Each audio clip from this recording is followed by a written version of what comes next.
Now a while back I did a review on the Delux M800, which is basically a Viper Mini wireless if you will. It featured a 3335 sensor and kill 4.0 and only cost $40. However, recently they have released an updated version called the Delux M800 Pro, which as the name suggests, is a response to Razer's new Viper V2 Pro.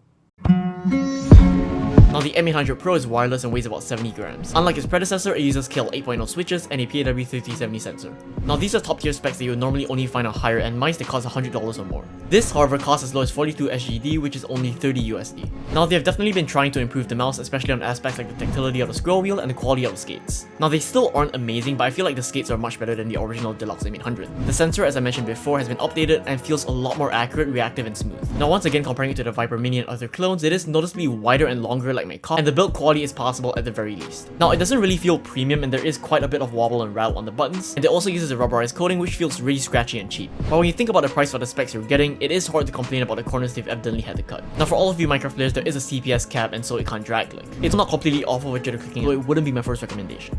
The clicks are pretty tactile, but at the same time they are quite heavy because of the tensioning and the kills. Now overall, this is a pretty solid mouse for $30 and it's hard to find another wireless mouse with this good of a weight and sensor at this price point. That being said, it's not something I would consider to be an endgame or top tier mouse. Now if you want a more premium mouse and you can't afford the Viper V2 Pro and you really want a mouse of this shape, I would recommend the Ponish Sim 2 wireless and the original Viper Ultimate. Both these mice are currently on sale, so you won't break your bank trying to get it.